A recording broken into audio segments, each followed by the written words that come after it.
Okay, so this is going to be our little introduction to graphing circles. It's going to be similar to some stuff you did in Algebra 2. It's not too groundbreaking, except if you're really bad at drawing a circle like I am, all your graphs are going to look sloppy. So first thing you need to know is what the standard form for the equation of a circle is. We have this h part here, x minus h, and we have y minus k, and then we have r. So we have x minus h squared plus y minus k squared equals r squared. And those correspond to things that you'll find in the graph. The h, whatever's being subtracted from x, is the x-coordinate of the center. K is the y-coordinate of the center.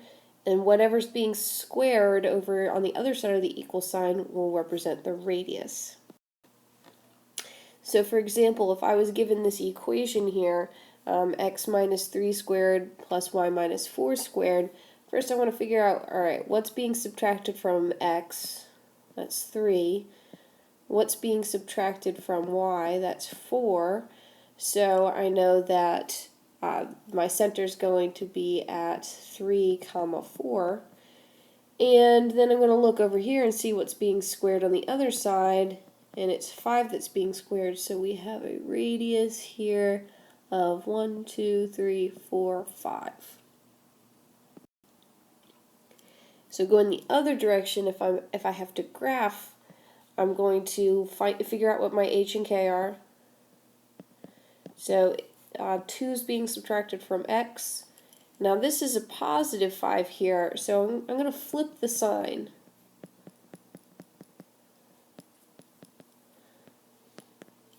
It says y plus 5, so I'm going to flip it to negative 5 when I do my center. And then I need to figure out what's being squared on the other side of the equal sign.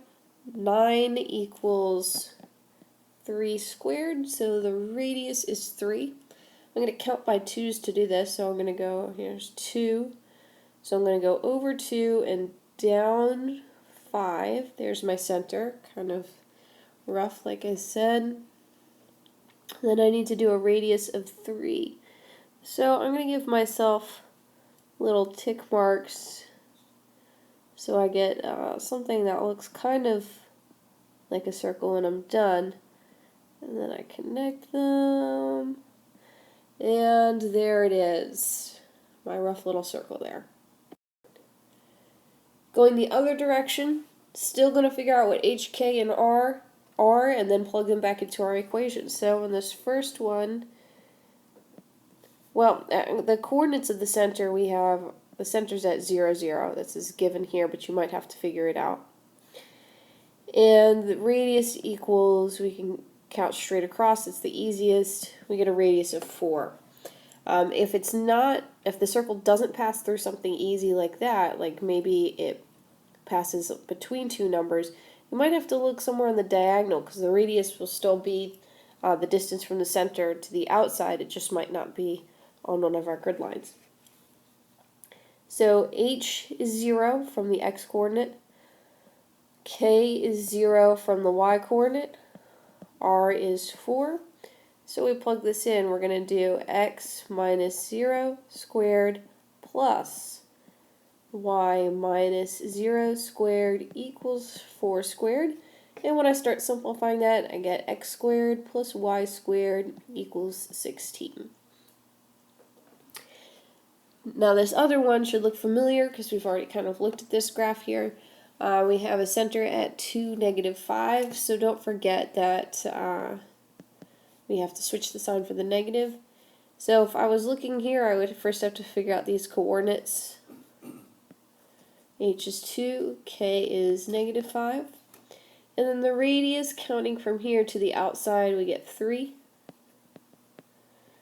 So I get x minus 2 squared plus y minus negative 5 squared equals 3 squared. Which when I simplify it, we get x minus 2 squared plus y